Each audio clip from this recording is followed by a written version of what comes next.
All right, guys, so when I designed this helmet, I wanted this to be the last helmet that you would ever have to buy.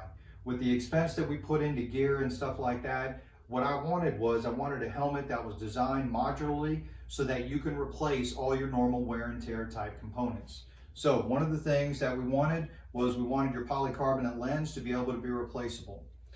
We wanted your stainless steel mesh mouth guard to be replaceable, and we wanted your chin strap to be replaceable.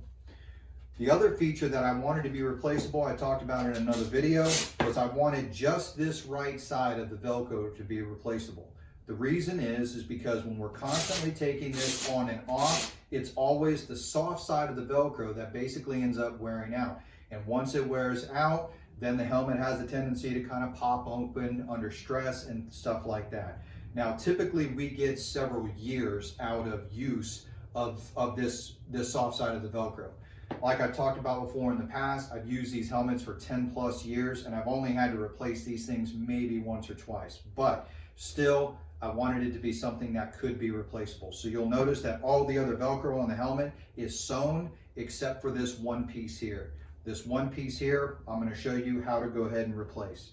So when we open this up, what you're going to do is you're going to see that this piece of Velcro is just simply adhered in. You're going to take and you're going to peel a corner back. Now, as long as you're using the helmet and you're grabbing the Velcro and the leather every single time, you don't have a problem with this thing peeling back on its own. But when it comes time for you to replace this, if you peel up an edge in the back, it's actually going to take a little bit of force. You can see that this Velcro is extremely sticky, and you can see that it's not sewn on. It attaches to a leather surface here.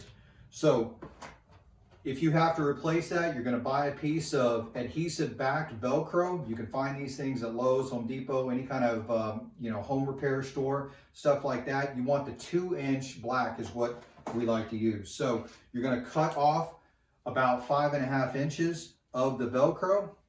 From here, you're going to go ahead and pull back the adhesive. You're going to pull back that adhesive shield. Try not to touch it too much with your fingers. From here, you're going to hold that down. And all I'm going to do is I'm going to start back here in the back and run this all the way to where it overlaps the front.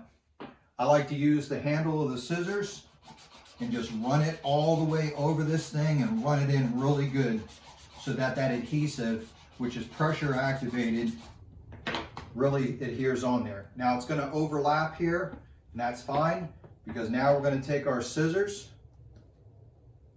and all we're going to do is trim that around right at the edge. And now that Velcro has been replaced, you have a brand new piece of Velcro on there, ready for several more years of use.